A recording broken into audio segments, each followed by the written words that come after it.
Selamat pagi, bersama saya Ahmad Saifuddin Muttaqi. Kita belajar tentang modul in architecture. Saya ingin mengajak Anda semua untuk belajar bersama bagaimana para arsitek di dalam mempraktekkannya dengan pendekatan modular pada karya-karya mereka. Nah, biasanya problem terbesar yang kenapa kemudian modul itu dikembangkan antara lain karena katakanlah di dalam pembangunan atau pengembangan properti perumahan, terutamanya seperti rumah susun dan sebagainya, yang di sana ada tipe-tipe ruang, tipe-tipe kamar atau tipe-tipe unit hunian yang dari tipe-tipe itu menuntut ukuran-ukuran yang memiliki keseragaman. Nah, jadi modul biasanya untuk menjawab persoalan proses konstruksi yang cepat, kemudian lebih efisien di dalam implementasinya, dan mungkin akan waktunya juga mungkin lebih cepat dan seterusnya. Nah, konotasi yang timbul seolah-olah kalau sudah dengan modul kita tidak lagi kreatif gitu. Nah, ini tampaknya yang menjadi tantangan para arsitek. Apakah modul itu menjadikan seorang arsitek tidak kreatif di dalam melahirkan karya-karyanya? Nah, sudah barang tentu kita akan lihat apakah para arsitek profesional di dalam merespon persoalan-persoalan desain yang mereka hadapi dan mereka menyelesaikannya dengan modul itu mereka tidak kreatif. Nah, jadi kita lihat bagaimana sebetulnya komponen atau material-material yang berhubungan dengan modular tadi itu diproduksi secara industri, dan kalau kita melahirkan dengan seperti tipologi rumah dan sebagainya, itu sepertinya kita sedang melakukan proses industri di dalam dunia arsitektur. Nah, kita pengen atau paling tidak kita memahami bahwa arsitektur industrial, arsitektur industrial yang berlaku itu membutuhkan berbagai macam tuntutan-tuntutan ya. Misalnya seperti tadi yang kita katakan sebagai cepat di dalam proses installment katakanlah. Kemudian kita tidak perlu memelihara bangunan itu dengan mahal katakanlah seperti itu. Bahkan mungkin dengan modul-modul itu bisa lebih fleksibel menciptakan varian-varian dari ruang-ruang yang ingin kita ciptakan. Nah, jadi proses seperti inilah yang kemudian modul itu atau pendekatan modular ini dijadikan solusi bagi proses konstruksi yang menuntut adanya situasi demikian. Nah, mari kita ikuti beberapa karya arsitektur yang kita mungkin bisa belajar dari sana. Nah, yang pertama ini bangunan Rice Wine Factory dari DNA Architect. Nah, bangunan ini secara fungsional memang merupakan suatu bangunan yang menuntut prosesnya di dalam proses menjadikan rice wine itu mengikuti satu tahapan-tahapan yang linier, katakanlah seperti itu. Nah, bagaimana proses tahapan yang linier tadi? Yang pada umumnya kalau ini dilakukan oleh masyarakat, maka ini sebetulnya seperti home industry gitu ya. Nah, jadi home industry yang dilakukan oleh warga masyarakat itu mengilhami untuk kemudian ketika itu disusun menjadi satu kesatuan di dalam sebuah setting tertentu, maka kemudian ini menjadi arsitektur yang menarik begitu ya. Nah, jadi kita lihat saja. Nah, ini di sini terlihat bahwa disebutnya the production space is stretched along with the linear side with a series of compartment following the production sequence. Nah, jadi proses sekuensial dari proses produksi mulai dari rice soaking, lalu cooking, terus fermentation, mixing, filtering, squeezing, lalu high temperature cooking, sterilization, and product packaging. Nah, ini sesuatu yang bergerak linier gitu ya, dan itu memberikan inspirasi bagi arsitek untuk kemudian menyusunnya menjadi sebuah proses yang terpotong-potong, tetapi itu merupakan satu kesatuan begitu. Nah, jadi kita lihat yang lain lagi. Di sini Carl Friedrich Swenstedt arsitek ya. Dia juga mencoba untuk menghadirkan satu bangunan yang mana dia berada dari sebuah setting ya. Ya, setting lokasinya itu menunjukkan adanya karakteristik tertentu gitu ya. Nah, ini karakteristik tertentu inilah yang mengilhami bagaimana susunan batu ya, susunan batu yang secara alami tampil di satu area tertentu ini menjadi inspirasi untuk kemudian dia menyusun bangunan itu memiliki pola gitu ya, memiliki pola yang mirip-mirip gitu ya. Nah, jadi apakah itu kemudian mirip benar atau tidak, saya kira ini persoalan interpretasi gitu ya. Nah, saya kira ini sangat menarik gitu ya, bagaimana ini juga sebetulnya sebuah proses dari manufaktur ya. Ya, jadi bagaimana dia disusun menjadi satu kesatuan ya di dalam fungsi itu, tetapi karena tadi bermula dari karakteristik lingkungan, dari karakteristik site, maka pilihannya adalah bagaimana bidang-bidang itu ya, bidang-bidang panel-panel itu dia susun menjadi satuan utuh dari bangunan itu. Baik kemudian terlihat secara visual dari luar maupun kemudian efek yang terjadi di dalam bangunan. Nah, saya kira ini menarik, di situ akan terlihat adanya ritme. Adanya ritme yang kemudian justru estetika itu bisa dibangun di situ gitu ya. Oke, nah berikutnya saya kira saya ingin mengenalkan juga Holmen Industrial Area yang didesain oleh Snohetta. Ini di Norwegia ya. Nah, jadi kita tahu ini adalah sebuah area di mana Holmen Industrial Area ini cukup luas ya, dan ini industri yang cukup besar, investasinya cukup besar, dan dia itu menggabungkan beberapa fungsi ya. Jadi ya ini sekali lagi pengulangan bagaimana menyusun satu fungsi dan seterusnya ya.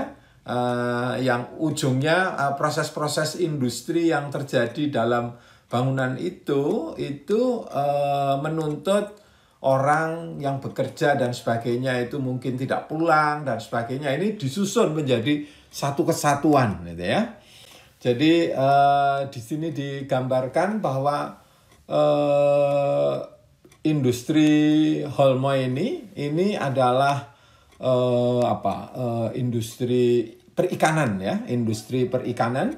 Jadi bagaimana ikan itu ditangkap, kemudian dibudidayakan, ada proses ikan itu menjadi produk-produk makanan yang sudah siap kemudian untuk perjualbelikan, untuk diperdagangkan dan seterusnya. Jadi di sini kelihatan sekali ada sebuah proses yang itu semua menuntut para pegawai, manajemen dan sebagainya itu terlibat. Nah, karena apa? Karena posisi area ini berada jauh dari perkotaan, gitu kan? Ya, Anda bisa membayangkan Norwegia itu di dekat kutub begitu ya, di area yang jauh begitu. Dan ya yang khas sekali di sana adalah salmon ya, ikan itu ya, dan industri sangat hebat mengenai bagaimana produksi industri itu dibangun. Nah, Anda lihat di sini terlihat sekali bagaimana Snøhetta menyusun ruang itu menjadi ruang yang dengan ukuran yang modular, gitu ya, disusun berturut-turut dan dalam beberapa blok. Jadi kalau kita mengamati dalam beberapa blok dan berani dengan beberapa warna yang colorful, gitu ya. Jadi kita tahu, Anda bisa membayangkan bahwa setting salju yang ada di depan tadi, lalu bangunan itu pasti akan warnanya juga hanya putih dan hitam dan abu-abu dan sebagainya. Ikan juga akan seperti itu. Nah, ini dihadirkan dengan warna-warna yang berbeda. Dan susunannya akan berulang-ulang. Anda lihat di situ dinding itu menjadi berulang-ulang. Dan di sini ada kombinasi antara struktur batang, gitu ya, struktur batang dan panel-panel material yang punya keajegan ukuran tadi itu disusun sedemikian rupa. Dan ternyata efek ruangnya bagus. Bagi di dalam orang akan bisa merasakan nuansa yang berbeda gitu ya. Nah, Anda bisa mengeksplor ini ya dari referensi yang saya punya. Ini wow, di dalamnya ada dormitorinya gitu ya, ada office-nya dan sebagainya. Ini betul-betul mengekspresikan arsitektur yang nyaman begitu ya. Sementara di luar itu kita tahu di situ ada keadaan ekstrim dari iklim gitu ya. Ya. Jadi ada beberapa lagi yang ingin saya kenalkan ke Anda. Nah, ini Seville Cruise Terminal fase 2. Jadi ini ada satu bangunan yang ada bangunan lama, kemudian ada bangunan baru yang dihadirkan.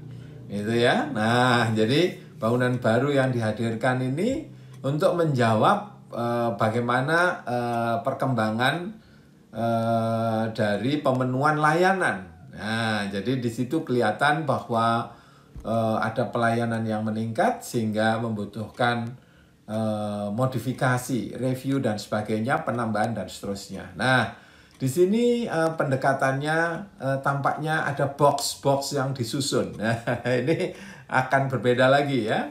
Jadi di sini box-box itu menjadi materi utama untuk menyusun bagaimana modul itu diberlakukan bagi terciptanya ruang-ruang ya fungsional terminal ini. Ya, jadi kita lihat, nah, Anda lihat dari sisi denah, kemudian terlihat sekali bahwa ada pasangan, nah apa nih kiranya? Nah, jadi tampaknya ini adalah recycled shipping container. Nah, jadi ini kontainer ya, jadi recycle. kontainer. Jadi pemanfaatan kembali kontainer untuk kemudian disusun menjadi satu susunan yang menarik gitu, dan itu untuk mengembangkan bagaimana tuntutan fungsi yang makin lebih besar lagi. Nah, jadi saya ingin menekankan bagaimana sebetulnya box-box atau kontainer ini disusun sedemikian rupa, memiliki ritme yang jelas begitu, dipilih dengan ukuran yang sama, lalu ketika dia dijejerkan juga mungkin dengan jarak yang sama dan seterusnya. Nah, jadi ini menurut saya sangat menarik ya. Nah, ini Anda bisa lihat di situ bahkan tower yang berdiri pun diambil dari pola kontainer ya, kontainer tersebut gitu ya. Nah, jadi kelihatan sekali di sini bahwa dengan adanya pemanfaatan box-box tadi ya, box-box kontainer, ternyata ini akan menjadi susunan ruang yang luar biasa.